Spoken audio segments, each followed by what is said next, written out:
A very good evening to all of you. In this session, we would understand what to study for UPSC. Now, with the changing patterns of UPSC over the years, we have seen that the kind of questions which are asked and the difficulty level has been increasing significantly. So, there is a big question what to actually study for UPSC examination, and that's what we would discuss in this session. Now, the first thing is what you are studying for prelims and mains would differ. We would understand what to study for prelims, what to study for mains. For prelims, your study should be highly extensive. That means you should cover the various aspects, the various different things happening around in and around the world should be something that you must be acquainted with. However, mains is relatively intensive. What do we mean? We mean that the paper pattern is relatively predictable. So mains, I can say, is relatively predictable. However, prelims also relatively is predictable because we know the kind of questions that would be asked. But in mains, yes, it is intensive. We have limited things that you must study and you are all set with the mains examination. But for prelims, when I say the syllabus is so extensive, what should I actually study? NCERT is the first thing that you would hear from everyone's mouth. But NCERT, based on the changing patterns, changing syllabus, I would say NCERT is required. It is not sufficient. I hope you understand the difference between the two things. Being required and being sufficient. When I say required, that means this is something which is the fundamental. You must do it by all means. Once you do it, you can move forward with higher order things, right? So it is the basis on which you would have the, we can say it's the foundation on which you would have the building. So NCERTs are required. Prior examinations of UPSC prelims actually considered NCERTs as sufficient. That means if you have done NCERT wholeheartedly, that means you are able to qualify your prelims. But with the changing pattern, we have seen that NCERTs have become required. They are not sufficient. You have to read beyond the scope of NCERT. Now, when I say read beyond the scope of NCERT, what to read is again a big question.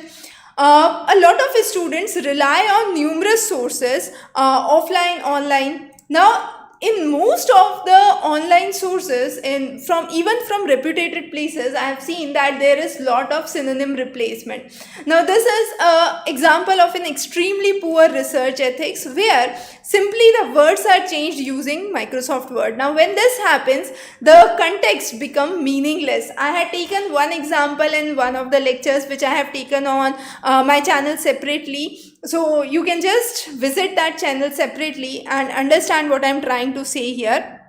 But the idea here is you should actually cover authentic, reliable sources. If you are just going by the open sources, make sure who is taking the course, what is the authenticity of the course, and whether the content you are getting is well proofread or it's just available by one means or the other means. So that's another important thing. Then what books to refer? Books are the key. There is no substitute to books, right? So what books you must refer? Any material that you are referring should be on top of the basic books. Now you might say that then it would be a whole lot of things that I would have to study. So no doubt for prelims your study should be very, very extensive. Any of the existing patterns cannot predict the kind of questions which are coming. For example, if I talk about 2016-17, lots and lots of questions were from Yojana. 2019, around 1920, we had seen numerous questions from down to earth. But over the years, we have seen that even there are questions from Yojana, down to earth, but their number has significantly reduced, right? So it's very important to understand. Now I am taking few of the questions which are coming here. So Bhumi Govda says that please start the series. Now Bhumi, what series are you asking? Please mention that, so it would be better helpful for me. If you are talking about answer writing series, those are available separately on doorstep where I take one-on-one telephone consultation for each and every answer that you provide. Then there is another question from Anbu. Is NCERT how much time consumed to finish? Okay, NCERT This is a very interesting question. Let's say if I talk about class 6th NCERT, right? A student who is in class 6 would take 1 year to finish it. Whole of the class 6, you would have to study the same book. However, students do come and ask me, ma'am, you have covered the same topic in 15 minutes. So why do we study it for the whole year? So definitely it varies. It's interesting to understand that the basic concepts are not that much, but what is important is recurrent memorization. So read the concept, reread the concept, read it again, do it multiple number of times, and that's how you would be sound at it, right? So that's one of the important things that you must understand. I hope, Anbu, I am able to answer your query. So one of the videos that we have taken today on Manishika channel actually says that how the retention curve works. So how to improve your long-term memory, and that's actually true for NCERT. So NCERT has whole lot of information. If you go through it once and just finish it off, you would forget nearly 75% of it within 3 days. As per the Ebbinghaus forgetting curve, I'm saying. But in order to keep it in your memory for a long term, you need to revise it, re-revise it, and that's the only way to actually excel with what you have studied. Right? Suman Bora has a question. CSET, how to approach since last 2 years was very tough, right? Suman, based on the recent patterns, we have taken extensive video lecture series on CSET on Doorstep. So Doorstep Tutor, you can refer the video lecture which is available for CSET, and the last 2 years, the kind of questions basically which are coming.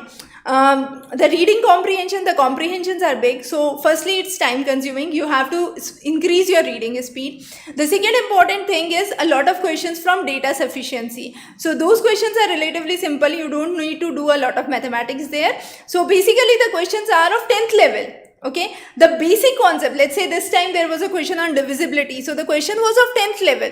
It was not beyond the scope of 10, but the difficulty level onto which it was dived was of an Olympiad level. So within the same question, the depth of the questions are increasing over the years, right? Suman has a question. Can you please tell daily, I am reading newspaper, but I want to know monthly good source of current events since last 2 years current affairs has been dynamic, right?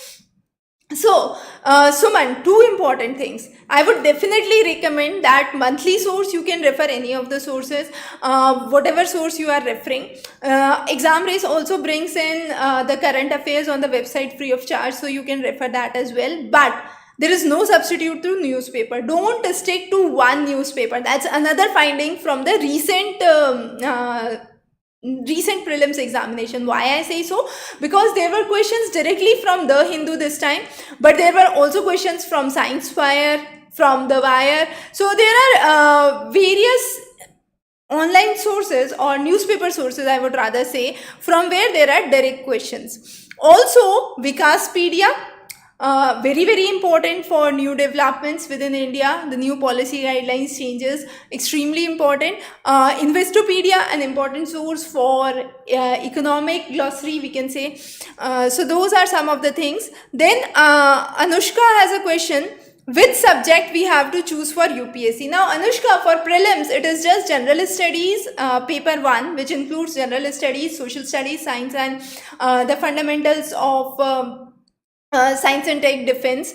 Then you have second paper, which is CSET, which is qualifying, and that has a maths and English proficiency up to class 10th level, right? So that's for the prelims. But for the mains, you have to choose one optional subject. Now this optional subject could be any subject, either a subject that you have studied in your bachelor's or master's, or a subject that is not part of your bachelor's and master's, but you are interested into and you want to take it as an optional subject. So I hope, Anushka, your query gets clear here. There is another question. Give lessons of class 10 science NCERT in English. Yes, Anup, Anbu, we have already covered class 10th NCERT science, most of the sections from biology. The pending physics and chemistry would be covered shortly, so don't worry about it. Suresh has a question. Good morning. I'm not able to understand some sentences in NCERT and newspaper. How to improve that? Now, Suresh, whether you are from an English medium or a regional medium background, matters, right? So if you are from a regional medium background, you are not able to understand phrases, a good idea is to keep dictionary together with you. So go through the word in the dictionary. Now it would have two advantages. First of all, you would build up on your vocabulary. Okay, the second benefit is the sentences that are there, the phrases that are there, you can actually comprehend those phrases. So that's what you are looking for. So you will be able to comprehend those phrases. Not only that, you would be able to use that in your answer writing. So your vocabulary builds. That's what I mean to say. So both of the benefits go together. There is another question from Aman. As of the present scenario of UPSC, how to go on for prelims? Now Aman, that's what the topic we started with. So we went away with the questions, right? So back to the topic, cover NCERT. That's the fundamental. Again, I repeat, it's not sufficient, it is required. Okay. Then one basic book on top of NCERT for each subject. For example, for geography, I would say GC Leong is a good reference. Okay, we have also covered GC Leong, all the 25 chapters separately on YouTube, so you can refer those as well. More comprehensive lectures, let's say on economics, for micro macro we have covered them on doorstep tutor. So doorstep tutor we have covered the complete set of GS, which includes polity, history, economics, and more subjects coming, ethics. So those would be available there on a monthly basis. You can refer those. Then for history again, ancient, medieval, and modern. So refer 3 separate books. Okay. Then for polity, any of the books, you could refer D.D. Basu as a good constitution book, Subhash Kashyap as another book. So one basic book. But again note, on polity, let's say, there were lots and lots of questions which were based on contemporary information. So even reading those books would not suffice. Okay, those are required, I would say. So NCERT is required up to class 12th for SST. Then for science up to class 10th. Okay, and then on top of it, 1 supplementary books on each subject, and then the contemporary happenings around the globe. Those are extremely essential for all the subjects, be it defense, science and technology, polity, even history. Ramanujan was asked, and the Ramanujan statue was recently inaugurated. So very, very contemporary. Then Somnath was another question which was again in news. There was another question on the coral reefs being built artificially. So that was again the biorock technology. So that was again in news recently. So those questions are extremely contemporary, right? So contemporary things have to be covered from all sources, whatever it takes, right? Then there is another question from Alok Verma. I am a graduate first year student. Is it a right time to start? Definitely perfect time to start, Alok. If you seriously want to go for UPSC, don't delay, because since you have time, you are in your first year, you can build up on your current affairs, on your contemporary foundations. The things that you would be reading today would be applicable 2 years later as well. So you could find those questions 2 years later as well. So those can be some of the other questions that can be asked in your examination, right? So there are another important questions which have been taken here. Suman has another question from let's say ancient and medieval history. So ancient and medieval history, there is a question, can I read Tamil Nadu textbooks rather than NCERT, because medieval and ancient are tough? Now Suman, that's a good question. You can definitely read NCERT and medieval from Tamil Nadu textbook, but note that would have information only on Tamil Nadu and regional information would be there. What if the question on ancient and medieval comes from the parts of the parts other than Tamil Nadu? I am not sure about Tamil Nadu textbooks, so I cannot comment much here, but definitely if they have more focus on the local Tamil literature and Tamil art, then you would lag onto the northern India, the concepts related to those in the northern India. So make sure those are covered. Okay, you can refer Satish Chandra or any good book in case of history. There is another question from Alok. How can I speak English fluently? So Alok, everyone sails in the same boat. It's only after practice that you come here. So definitely once you have an experience of 15 years or more like me, you would be here. I'm 100% sure about it. Bipin Chandra Anbu is a good book. You can definitely refer that. Then there is another question from Ayushi. for JPSC, what material should be sufficient? So for Jharkhand PSC or be it any other state PSC, the material, the content does not change. Recently we solved one of the papers from MPPSC. The paper was relatively simple. I could say for that paper I can say that NCERTs are sufficient, not required. So I'm changing the definition here. But in most of the cases we would see, if you are preparing for UPSC, you are all done with your state. So you need not to prepare for your state separately. The only areas where you would need to prepare for the state separately would be what?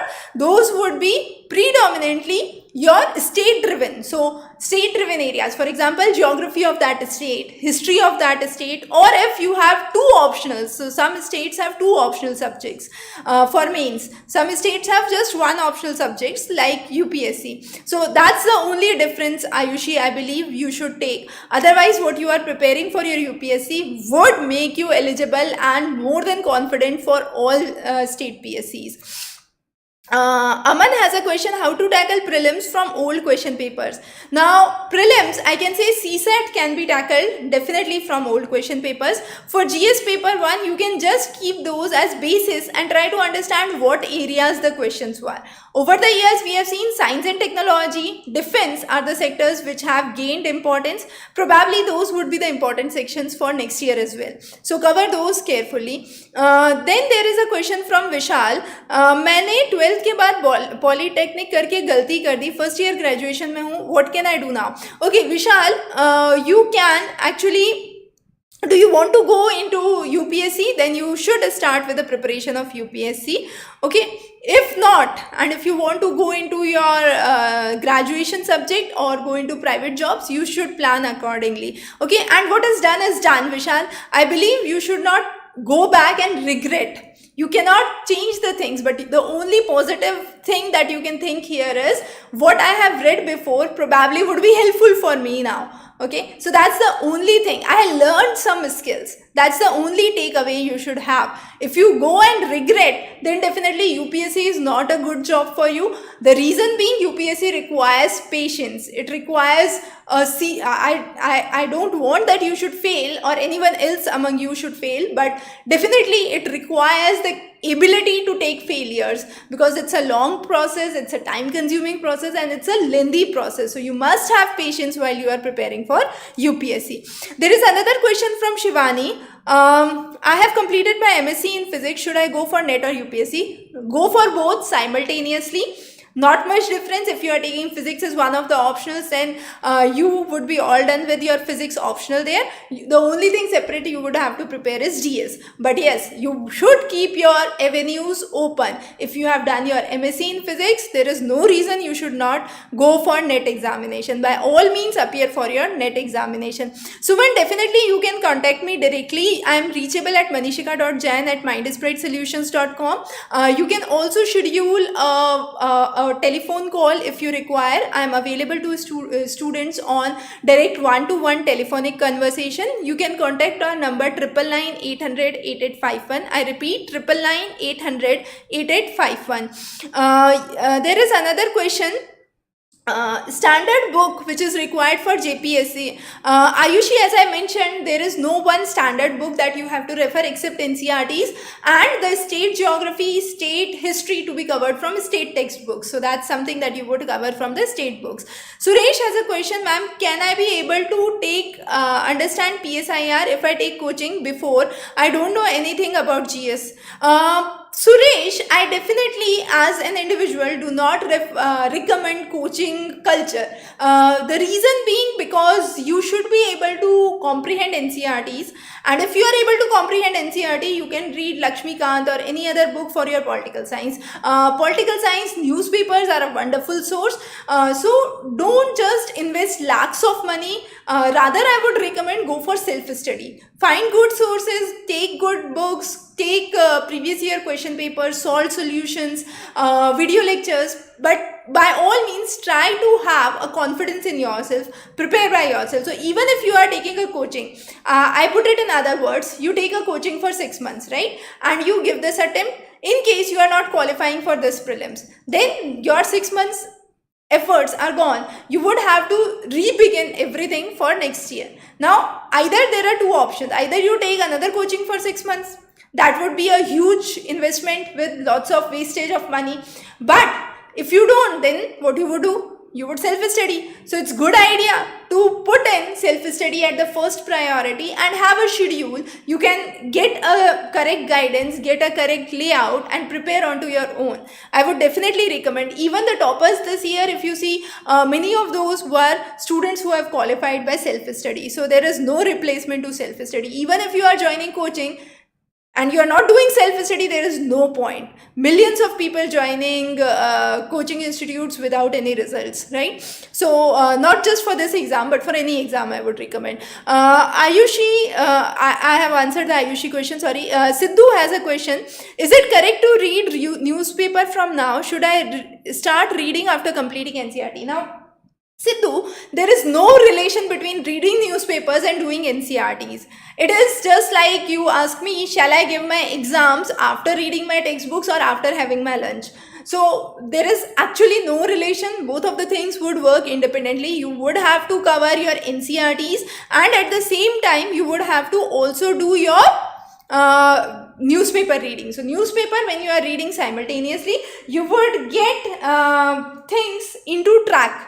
And even when you are reading newspaper simultaneously with your NCERTs and newspapers, you would understand that some things have been in news, so they become more important. So those sections of the NCERT you would cover with more priority. I hope, Sidhu, I am able to answer your query. Vishal has a question. I am preparing with Sociology Optional and I have a graduation in Political Science, History, Sociology.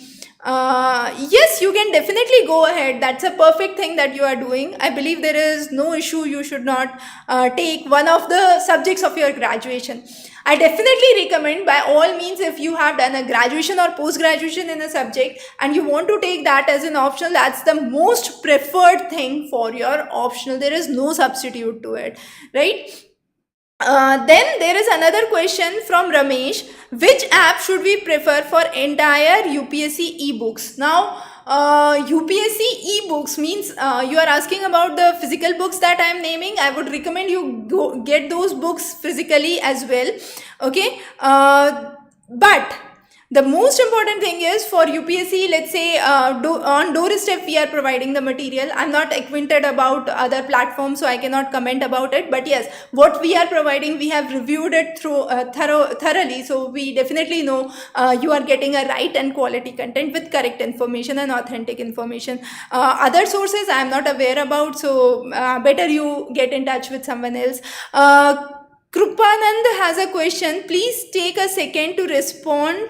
Ma'am, taking too stress. No, that's totally fine. Okay, thanks a lot, Krupanand.